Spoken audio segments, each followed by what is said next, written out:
In the beginning, God created the heavens and the earth. The earth was formless and empty.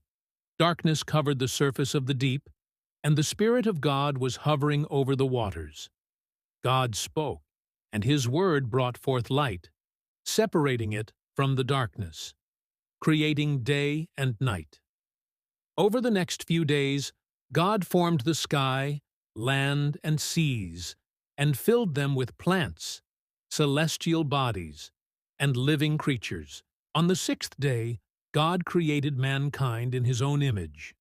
He formed Adam from the dust of the ground and breathed into his nostrils the breath of life. Adam became a living being. God placed Adam in the Garden of Eden, a paradise filled with every kind of tree, pleasing to the eye and good for food. In the middle of the garden were the tree of life and the tree of the knowledge of good and evil. God instructed Adam to work and take care of the garden. He was free to eat from any tree except the tree of the knowledge of good and evil. For when you eat from it, you will certainly die, God warned.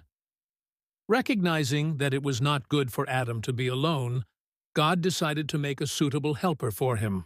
God brought all the animals to Adam to see what he would name them.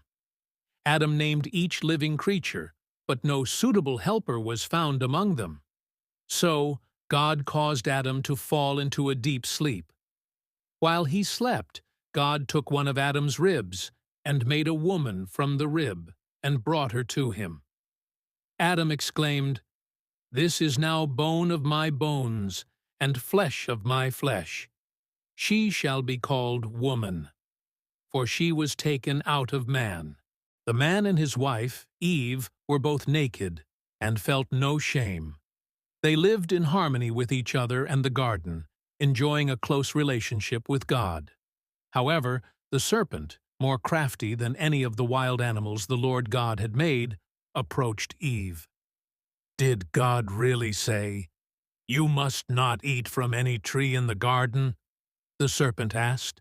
Eve replied, "We may eat fruit from the trees in the garden, but God did say, 'You must not eat fruit from the tree that is in the middle of the garden, and you must not touch it, or you will die.'" "You will not certainly die," the serpent said, "for God knows that when you eat from it, your eyes will be opened, and you will be like God, knowing good and evil." Eve saw that the fruit of the tree was good for food, and pleasing to the eye, and also desirable for gaining wisdom. She took some and ate it. She also gave some to her husband, who was with her, and he ate it. Then the eyes of both were opened, and they realized they were naked. They sewed fig leaves together and made coverings for themselves. When they heard the sound of the Lord God walking in the garden, they hid among the trees. God called to the man, "Where are you?" Adam replied, "I heard you in the garden, and I was afraid because I was naked, so I hid." God asked, "Who told you that you were naked?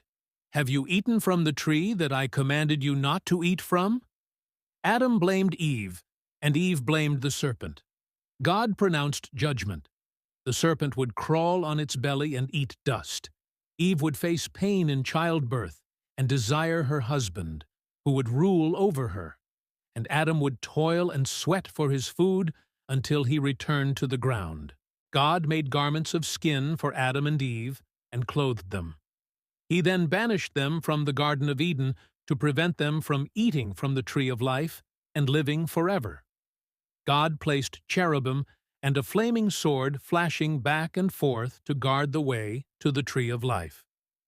Thus began the long and arduous journey of humankind, marked by toil, pain, and the hope of redemption.